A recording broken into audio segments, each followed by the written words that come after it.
While serving in the army, Elvis learned that a fellow soldier couldn't afford his wedding. So he planned a surprise that left the entire barracks speechless. In this video, you'll hear how the king turned one soldier's struggle into a moment he'd remember for the rest of his life. A young private stationed at the same base was about to discover just how impossible love could become when money stood in the way.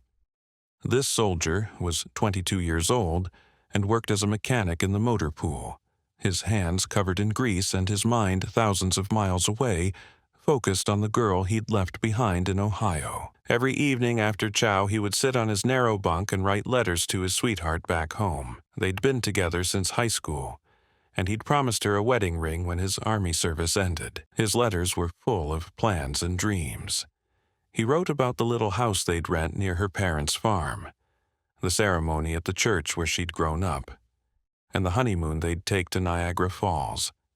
But reality was crushing those dreams, $1 at a time.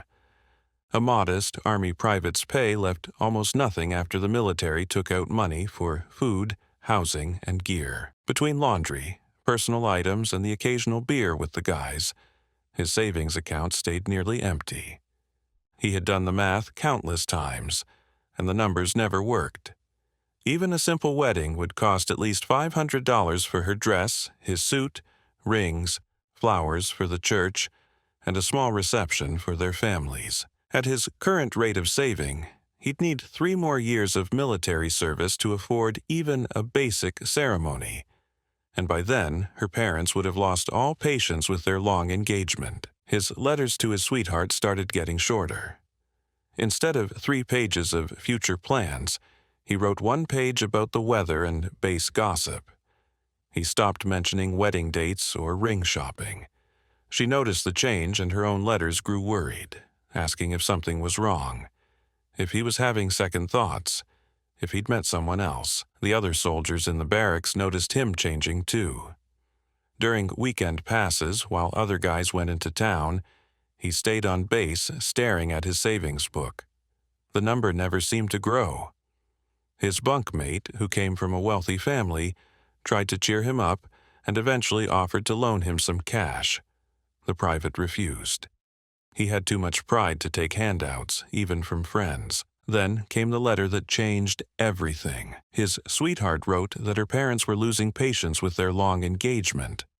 A local suitor with money and a steady job had been asking her father for permission to court her.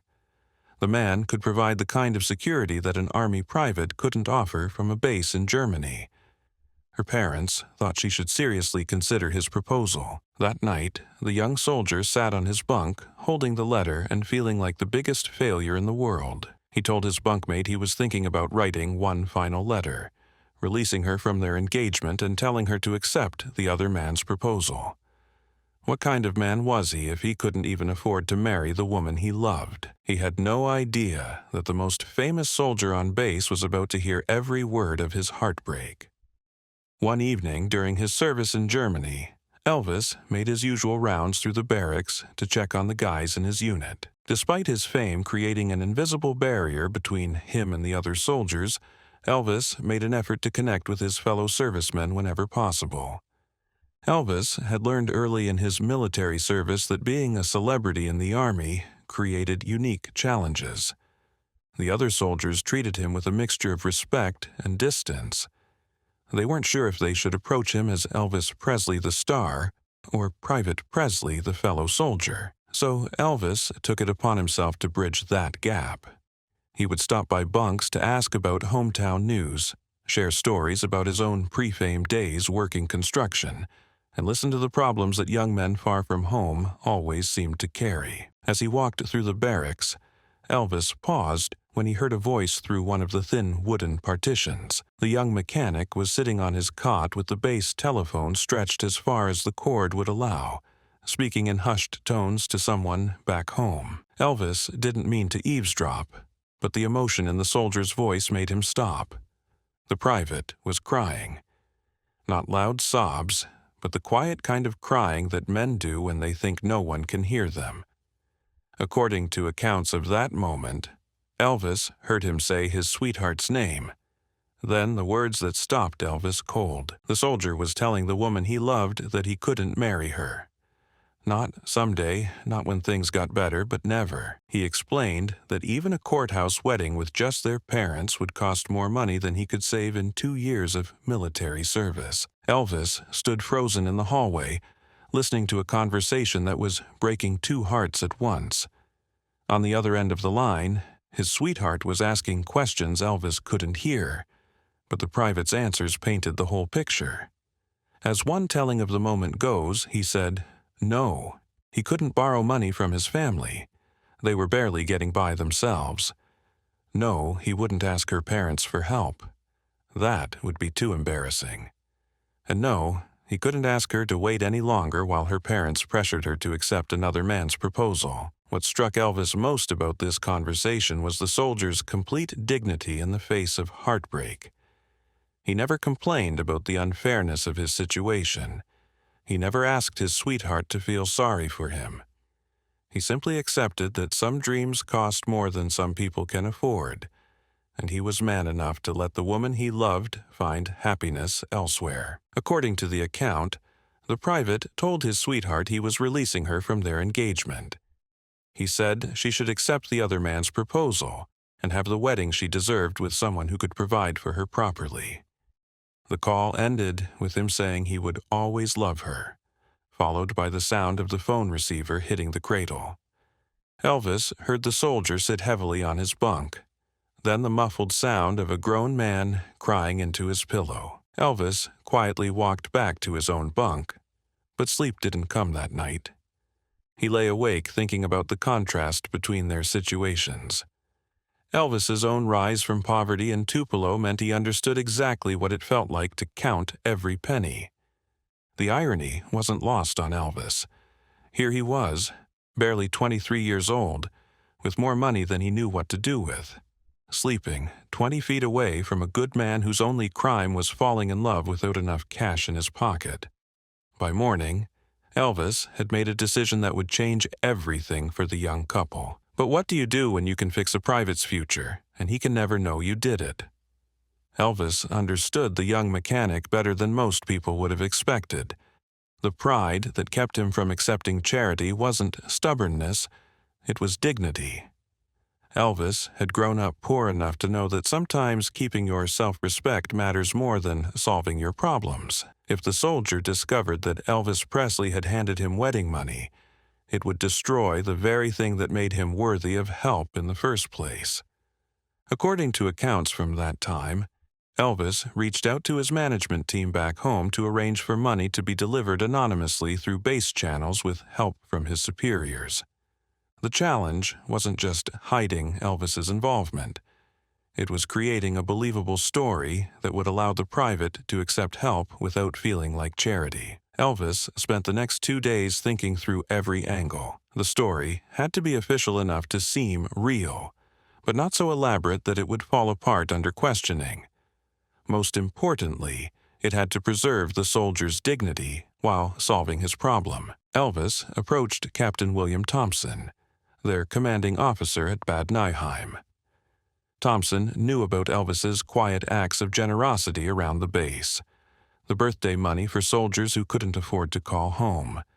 The care packages he arranged for guys whose families were struggling back in America. Thompson agreed to help, but only if Elvis could create a cover story that wouldn't get them both in trouble with higher command. According to some accounts from former soldiers and biographers, Elvis and the officers created official-looking paperwork to make the gift seem anonymous. The solution was brilliant in its simplicity. Thompson would tell the private about a new military family assistance program that had supposedly been established by an anonymous donor back in the States. According to their story, this wealthy American had specifically created a fund to help engaged servicemen afford their weddings. The donor supposedly believed that soldiers serving overseas shouldn't have to choose between military service and marriage. The amount Elvis arranged was carefully calculated. Reports suggest it was a sum large enough to pay for a church wedding, rings, a reception, and a honeymoon, with money left over to start their married life. But it wasn't so much money that it would seem suspicious to a private earning modest army pay. Elvis wanted to solve the soldier's problem completely, not just postpone it. Elvis insisted on one more detail that showed how thoroughly he'd thought this through. The paperwork Captain Thompson would show the private included a clause stating that recipients of assistance from the fund were specifically requested not to publicize their selection in order to maintain the anonymous donor's privacy and prevent the program from being overwhelmed with applications. This would give the soldier a built-in reason to keep quiet about the money, which meant Elvis's secret would stay safe. He risked administrative trouble and public attention to keep the gift a secret. If word got out that Elvis was personally funding soldiers' weddings, every serviceman with money problems would line up at his door. But Elvis was willing to take that risk for one young man whose only crime was falling in love without enough cash in his pocket. By Thursday evening, everything was in place. The money had been arranged through the proper channels, the paperwork was sitting on Captain Thompson's desk, and the young mechanic had been scheduled for a meeting the next morning to discuss what Thompson would describe as a routine administrative matter. The soldier walked into that Friday morning meeting thinking he might be getting assigned to a different motor pool. He had no idea he was about to receive the surprise of his lifetime. The soldier knocked on Captain Thompson's office door at exactly 0900 hours Friday morning. He'd been called in for what the message slip described as administrative business, which usually meant paperwork about vehicle maintenance schedules or duty assignments. He straightened his uniform, stepped inside, and saluted smartly. Captain Thompson returned the salute and gestured for him to sit in the wooden chair across from his desk. The office smelled like coffee and cigarette smoke. The soldier noticed several official-looking documents spread across the captain's blotter, but couldn't make out what they said from his position. Thompson began explaining that he had been selected for something called the Armed Forces Family Support Program. According to the captain, this was a new initiative funded by an anonymous wealthy donor back in America. The program was designed specifically to help engaged servicemen overseas who were struggling to afford their weddings due to the financial constraints of military pay. The private felt his stomach drop. Someone had been talking about his personal business. He immediately straightened in his chair and told Captain Thompson that he appreciated the thought, but he hadn't applied for any assistance programs and didn't need charity. His voice was firm but respectful. He explained that he could handle his own problems and didn't want special treatment. Captain Thompson had expected this reaction. Following the script Elvis had carefully prepared, Thompson explained that this wasn't charity at all, but rather an honor. The soldier had been specifically chosen not because of his financial situation, but because of his character, his service record, and his reputation among the other soldiers. The anonymous donor wanted to help soldiers who exemplified the best qualities of military service, and he fit that description perfectly. The captain slid a document across the desk, explaining the program in detail. The private read through it carefully, noting the official letterhead and references to military regulations. Everything looked legitimate, but he still felt uncomfortable accepting help. Thompson assured him that the donors specifically wanted to remain anonymous, and that recipients were actually requested to keep their selection private to prevent the program from being overwhelmed with requests. Then, Captain Thompson opened his desk drawer and pulled out a packet. When the soldier saw what was inside, his knees gave out, and he had to grab the edge of the desk to steady himself. The amount was more money than he had ever seen in one place. It was enough to solve every problem that had been keeping him awake at night for months. Pause for breath after he hears the amount. Thompson handed him the complete packet of official documents and told him he could use the base telephone to call his sweetheart immediately. His hands were shaking as he placed the call home. When she answered, he could barely speak through his tears. He told her the wedding was back on, that everything they'd dreamed about was now possible. She started crying on the other end of the line. She asked him to repeat what he'd said because she couldn't believe what she was hearing. He explained about the military support program, the anonymous donor, and the gift that would pay for their entire wedding. She said she'd start making arrangements immediately and would come to Germany for the ceremony during his next leave period. Within 2 hours of walking into Captain Thompson's office, the young soldier had gone from a man who'd given up on love to someone actively planning his wedding day. He spent the afternoon at the base library writing letters to his parents, her parents, and their pastor back home. He'd been given not just money, but his future back. The wedding was scheduled for just weeks away. She would arrive in Germany with enough time to finalize all the arrangements Elvis's generous gift had made possible. As the soldier made his plans, Elvis watched from a distance, knowing his secret was safe and his mission was complete. But the real test would come on the wedding day itself, when Elvis would have to watch the ceremony he'd made possible while keeping his role hidden from everyone, including the grateful couple whose dreams he'd just saved. That winter, the young couple married in a small chapel near the base, surrounded by soldiers and locals who had become like family during their time in Germany. She arrived from Ohio carrying one small suitcase and wearing her best traveling dress. He waited at the airfield in his dress uniform, pacing nervously until he saw her walking down the aircraft steps. They embraced for the first time in 8 months, both crying from relief and joy. The soldier had spent 3 weeks transforming the anonymous gift into their dream wedding. He found a small Catholic chapel with stone walls and stained glass windows that reminded his bride of her home parish back in Ohio. The priest spoke excellent English and agreed to perform the ceremony. The groom arranged for flowers, a photographer, and a reception at the base officers' club. His bride's wedding dress came from a German seamstress who specialized in American-style gowns.